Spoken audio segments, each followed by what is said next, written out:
Bonjour et bienvenue sur la chaîne de Monkey EDC. Alors pour répondre au challenge de découverte et nature du 13 concernant le sac qu'on emporte dans ces promenades de randonnée, je vous présente donc celui qui m'accompagne, que vous avez déjà vu sur des vidéos précédentes. Donc je parle ici de l'Helicon Tech EDC. Donc c'est le modèle Light. Il y a deux modèles, le modèle Light et le modèle EDC Light et l'EDC normal. L'EDC normal est en denier Gotura un petit peu plus résistant, un petit peu plus lourd. Le Light, lui, est en version très allégée. On est à peine sur du 300 deniers, mais ça n'empêche pas quand même une qualité de construction et un produit qui reste quand même, malgré qu'il soit souple, très résistant. On est sur des fermetures YKK, comme d'habitude chez Helicon Tech. La particularité de ce sac, et c'est pour ça que je l'ai choisi, c'est qu'il a une modularité qui est très intéressante pour les diverses sorties à la journée, dans laquelle on va pouvoir organiser son intérieur de sac selon l'emport qu'on a besoin et selon les items qu'on a besoin d'emporter avec soi pour sa sortie. Donc à l'extérieur déjà on va remarquer des fils et mèches dans lesquelles on va pouvoir glisser une bouteille d'eau. Ici c'est une bouteille de chez Quechua inox, c'est plus classique. De l'autre côté, moi j'y mets systématiquement une powerbank. Alors pour mes sorties randonnées, j'utilise l'application Visio Rando. Donc de ce phénomène, j'ai besoin d'utiliser mon téléphone en permanence lors de ma randonnée. Les randonnées peuvent durer jusqu'à peu près 4 heures. Donc pendant les pauses et pendant les déplacements, je recharge régulièrement mon téléphone avec ma powerbank pour être tranquille au niveau de la nature. Très souvent, lorsque je fais des sorties avec madame, elle a tendance à oublier de charger son téléphone, c'est sa spécialité. Donc de même, la powerbank va lui servir à elle pour pouvoir être joignable si jamais les enfants ont besoin de la contacter. Au niveau du sac à dos, on va retrouver, ben ça c'est moi qui, j'ai les fait faire sur un site des plus classiques, donc aussi aux chaînes, donc c'est Batch, donc c'est le site Patch Lab DE, voilà, qui fabrique donc des patchs, qui est assez connu à première vue. Donc moi j'ai personnalisé mon patch à mon nom avec le drapeau du pays, et puis bien sûr là ils m'ont offert ce petit scratch qui se met en représentation d'une balle. Mon groupe sanguin, puisque lorsque je suis en sortie, ça peut être important d'avoir son groupe sanguin visible dans lesquels les secours ont besoin d'intervenir. Un filet à l'avant qui permet de pouvoir glisser un kawaii, une bâche, quoi que ce soit que vous avez, ou un gilet, si vous avez une petite. Alors mon sac, lui, c'est un sac qui doit faire dans les 20 litres. Il n'est pas rempli. C'est un souhait d'avoir un grand sac, mais qui ne soit pas rempli. Ça me permet simplement que lorsque je suis en déplacement, si j'ai besoin de me retirer ma veste ou un gilet et de le glisser dedans, comme ça j'ai de la contenance, j'ai de l'espace de vie pour pouvoir y mettre ce que j'ai envie de mettre et de ressortir au moment où il fait froid. De même, donc j'emmène avec moi systématiquement un kawaii. Là, dans l'actuel de la voiture, puisque vu le temps qu'il fait en ce moment, je l'utilise beaucoup lorsque je me déplace en voiture. Et donc, ce qui a fait que j'ai choisi ce sac-là, c'est cette partie ici avant, voilà, qui est totalement modulable, avec un système de panneaux velcro dans lequel on peut patcher des organiseurs différents. Donc, que ce soit des patchs comme ça, ou que ce soit même carrément, comme je vous avais montré, les sacoches de chez Licontech aussi,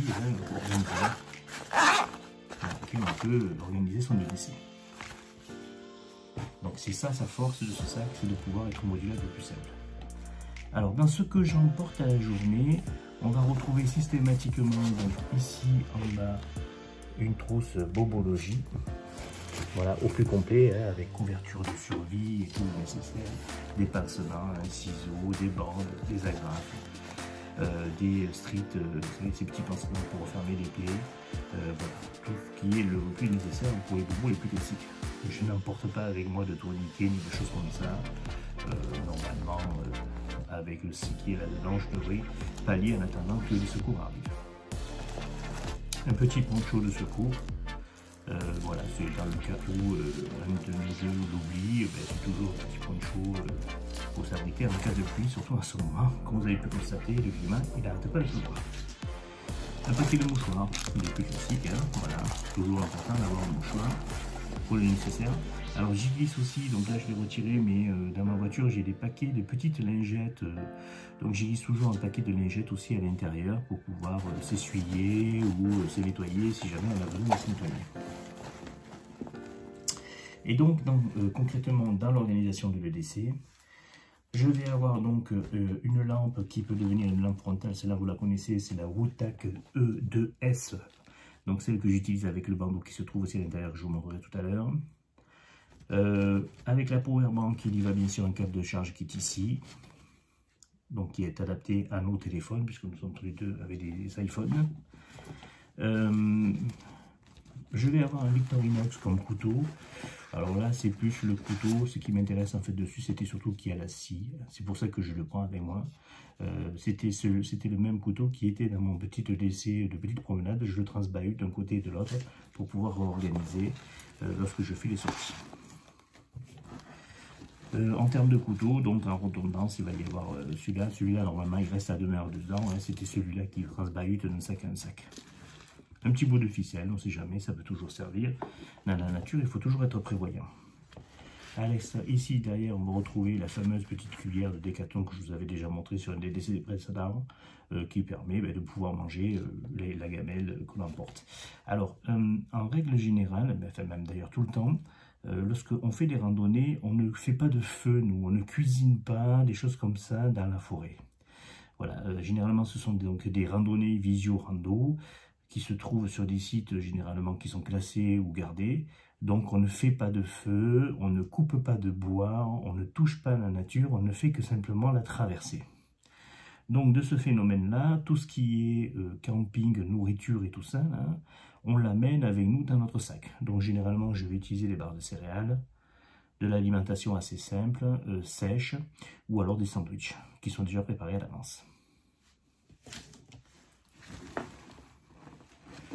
Même chose, donc l'apport de l'eau normalement est suffisamment nécessaire. J'ai pas besoin de paille ni de choses comme ça pour pouvoir me recharger.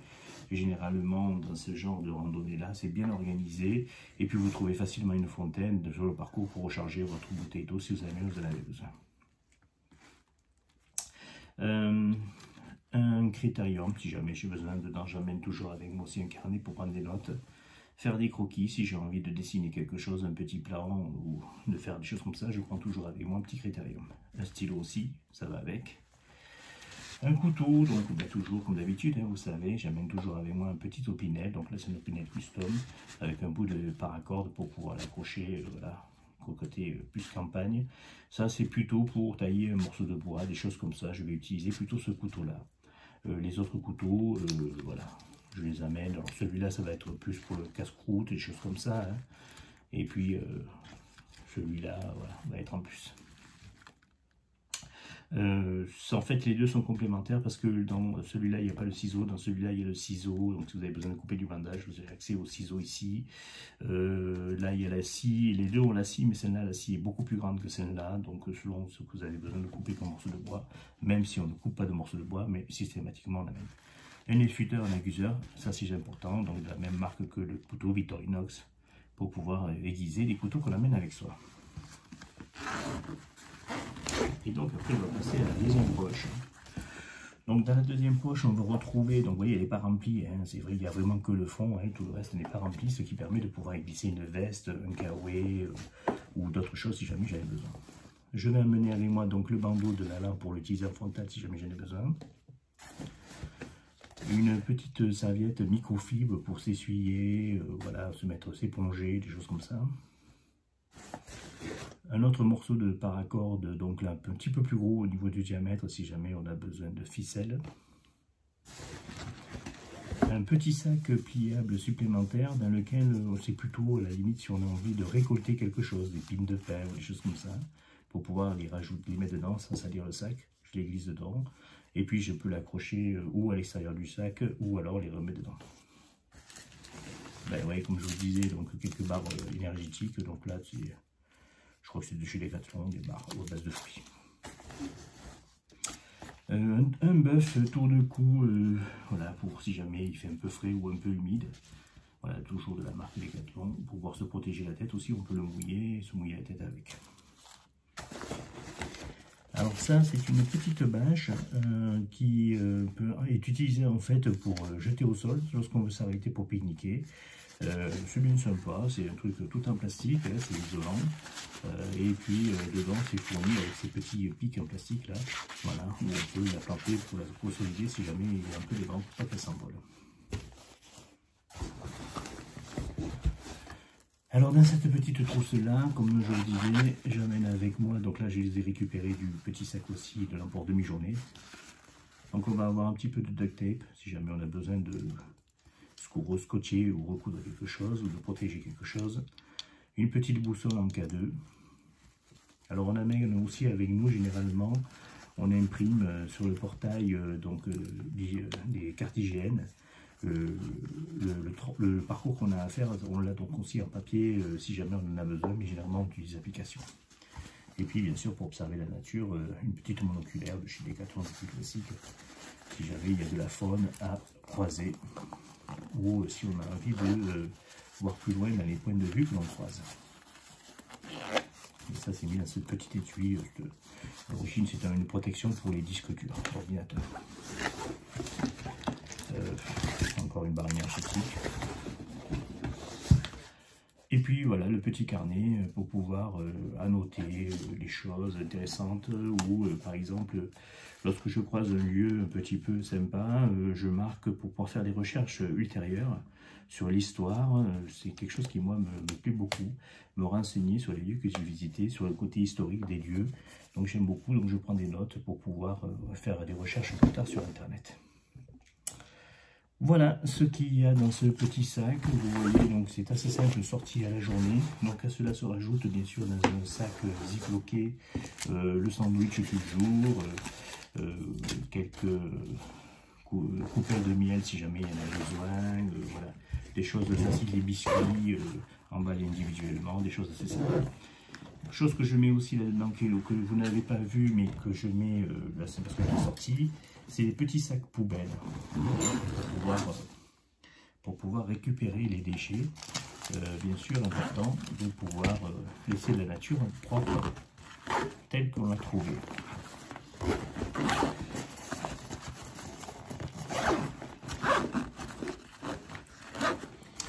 Donc on peut bien sûr, il y a des petites sangles de serrage, si jamais on veut faire de compression plutôt, si jamais on veut compresser un petit peu le sac. Voilà, avec des rattrapements de surplus de sangles. C'est assez sympa sur ce genre de sac-là. Ils sont super bien faits ces sacs de chez Elefantec. Voilà, donc au niveau des bretelles, voilà, les bretelles en reste comme ça, avec un confort assez intéressant. Le molleton est assez léger mais suffisamment confortable. La seule chose qu'on pourrait regretter à la limite, c'est la partie arrière. Lorsqu'on fait des randonnées un peu rudes, ça manque un petit peu d'aération et c'est là-dessus que ça se poserait problème. On peut bien sûr y rajouter, dans les passants molles qu'il n'y a pas ici, on peut y rajouter bien sûr si jamais on veut une sangle supplémentaire. Alors on peut y mettre aussi dedans, il est équipé pour pouvoir y glisser une, comment ça s'appelle, une gourde à eau, hein, donc avec son petit tuyau pour le sortir, avec le passant qu'on peut passer ici. On peut aussi rajouter une poche à eau. Moi je suis pas partisan des poches à eau, mais bon, si jamais, enfin j'en ai une que je n'utilise jamais. Si jamais il y en a besoin ou qu'on fait une randonnée plus longue ou avec la chaleur qui sera plus importante, je vais emporter beaucoup plus d'eau. Donc là, je vais utiliser la poche à eau. Mais bon, la plupart du temps, la gourde suffit largement à elle toute seule. Voilà, c'était donc le petit défi de la chaîne, enfin le petit challenge plutôt de la chaîne Découverte et Nature du 13 concernant le sac qui nous suit donc pour les petites randonnées à la journée sur l'été 2021. Je vous remercie et je vous dis à très bientôt.